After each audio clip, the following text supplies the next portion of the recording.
A high quality business, a best in class company usually gets a premium from the market no matter what, right? It can be cheap when you're looking at it from a forward PE standpoint. It can be expensive to some others. But high quality businesses in the market usually get a premium because there aren't many of those companies. Now, a lot of investors do want to own these types of companies, but do not want to pay the price for it. Now, what happens when that specific company crashes 55% or so? Are investors still interested in that company, or are they now scared of buying that specific stock, that specific company? Well, in this video, we're going to talk about exactly that example, and that company is called The Trade Desk. The Trade Desk is a high quality business, best in class in my opinion, but the stock is now down 55% this year already. And of course, the huge drop came after the recent earnings report, where first time in 8 years they missed. They missed their own guidance. Guidance itself wasn't great. Stock is down a lot. Stock was very expensive before, and for some, the stock might not be cheap today. But going back to the main point, these types of businesses usually are never cheap. So let's talk a little bit about the Trade Desk. If you enjoy this type of videos, hit all the buttons, would really appreciate that. If you want to support me even further, do check out the link down in the description and in the pinned comment with the top 10 best stocks to buy now, or go to fool.com/couchinvestor. Thank you very much. And so if we look at the Trade Desk right now sits just under $54. It has a market cap of $26.76 billion. And if we look at the drawdowns, we can see that right now the drawdowns from its peak that happened late last year, down 61.4%.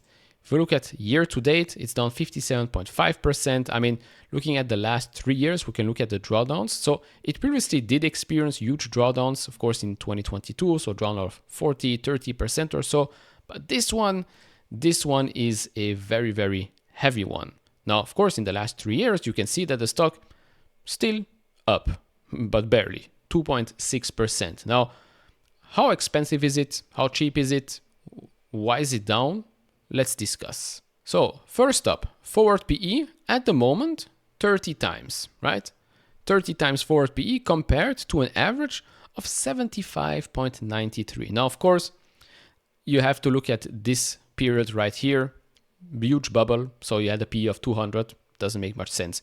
But previously, I mean, we've been around 75, we've been around 50, stuff like that. Now we're at forward PE of 30, which, yeah, it becomes extremely attractive, especially because this is a high quality business.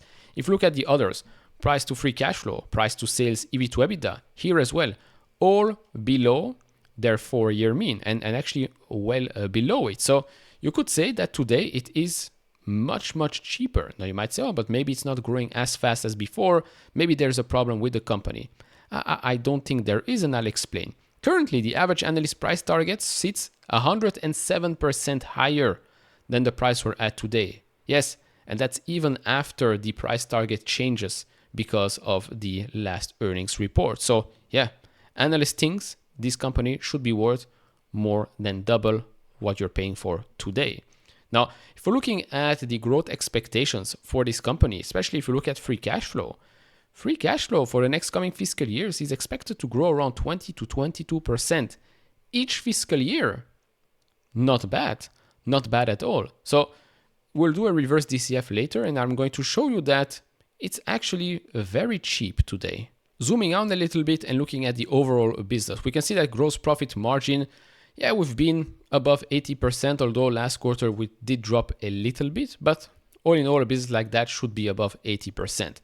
What we've seen for free cash flow margin is that previously that it did come down, but it's been already now a couple of quarters where free cash flow margin is recovering, which is also why we're seeing free cash flow as a whole continue to go up and actually will continue to accelerate in the coming fiscal years. They also said that fiscal 25 is going to be a good year for free cash flow. So that's all great. They're launching new products and all of that. So that's fine. Looking at the last couple of years, revenue, free cash flow margin, gross profit margin, this was basically it. So here we're looking at each and every quarter. Here we're looking at each and every year. Eventually, I mean, you would like it, of course, to stay at around 30% free cash flow margin or so. Right now, yeah, it's been 2 years what it did drop as a year, but as you can see, we've had 2 quarters in fiscal 24 where that was lower, but we ended the year with it being a little bit higher. So hopefully 2025 is again a year where we're going to see that go up again, which is the expectation from the market and from the company. Looking at last quarter, if you look at total gross billings, that did increase 24.6%. That's also a small acceleration from 2023. If we look at the results from last quarter, revenue grew 22%, net income of $182 million with a margin of 25%. Huge increase, right? Same quarter last year, that was 16%. Now, again, good numbers, but it missed. It missed guidance. Now, for those that don't know, the Trade Desk is on the buy side. There is a sell side in the advertising. They're on the buy side, and they're basically the leader there. The big story here is the open internet. So they provided this slide here. The open internet is a over $935 billion market and getting bigger. Now, their huge, let's say, go-to market or go-to customers are streaming players. Almost all of them are working with a Trade Desk, and then a retail media. Basically, all the big companies that you can think of are working with the Trade Desk. And this is the market. This is the market that they're playing in, and this is a market that will continue to grow, and they think that they will become even bigger in the future. Yes, you're going to say, but what about Google? What about Amazon? But I did touch a little bit on Google as well. But as we've seen with Google Network, for example, that becomes less and less of a priority for Google. Might also have to do with the fact that they want to show regulators, look, we are going to probably exit out of that business, so leave us alone when it comes to the other parts of our business. And I think that's going to be a huge win for the Trade Desk. For Amazon, thriving advertising business, but a lot of that has to do with the sponsored products that we're seeing on Amazon.com, and the other one is from Prime. The rest is still quite small.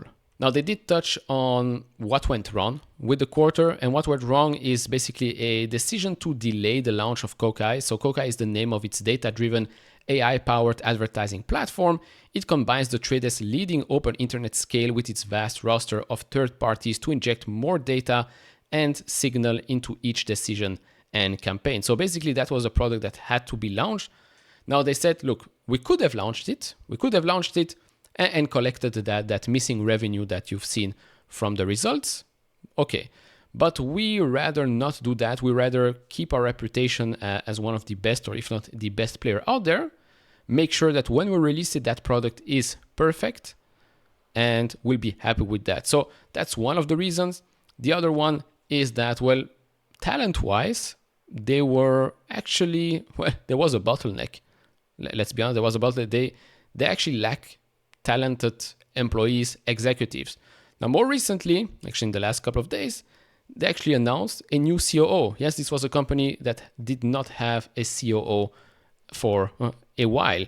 So this new COO comes from, well, various places, but more specifically, Salesforce, working closely with CEO to marry operational and growth opportunities. And as the United States, he was the United States government's first chief information officer, CIO. I didn't even know this was a thing, but okay, they are making sure that they have good executives at the company. They're making sure that also their sales team have enough employees to make sure that, well, this company will continue to grow, and their go-to-market strategy is up to the levels that it has to be. Now, if we do a quick reverse DCF here, we plug in the free cash flow for the trailing 12 months. Terminal growth rate, discount rate, basically this is the number, this is the 10-year yield. And then for the discount rate, it's basically the 10-year yield plus the implied risk premium. You get that number, dilution of 3%. And we can see that to justify approximately today's price, free cash flow will have to grow 14.15% in each year for the next 10 years. I think that's achievable. I think we've seen that it's expected to grow in the next 3 fiscal years, including this one, above 20%. So I'm not saying let's put here 20%. If we put here 20%, then the price should be 57.5% higher than the price we're at today. But remember, this is for the next 10 years. So even if we go, let's say, at 17%, the stock today should be 25% higher than where we're at right now. So yeah, I think there is here a margin of safety. Of course, execution is key. But one miss in the last 8 years, I don't think it's a thesis breaker. Now, if we look at the stock, of course, it fell off a cliff. I mean, this is on the weekly and we've been oversold already for quite a while. So where is the bottom here? Who knows? I mean, here previously, if we go and look at the daily, here was a small gap, but that gap was already filled back then. So yeah, it could be $50 because that's a round number. We've seen previously that round numbers do get respected quite a lot. It is oversold a lot. So yeah, this is a quality name, quality management, and now it's trading at an insane price, to be honest. So if you want exposure to that market, if you always wanted to look at the trade desk or own it, I don't own it personally, but I do think that it's probably one of the best opportunities in the market and the best names out there at these prices. Now, of course, do share your thoughts down in the comment section below. Are you a trade desk shareholder? Have you been buying, selling? What do you think? Let me know down in the comment section. Like, subscribe to all of that, and I see you all in the next one. Bye-bye.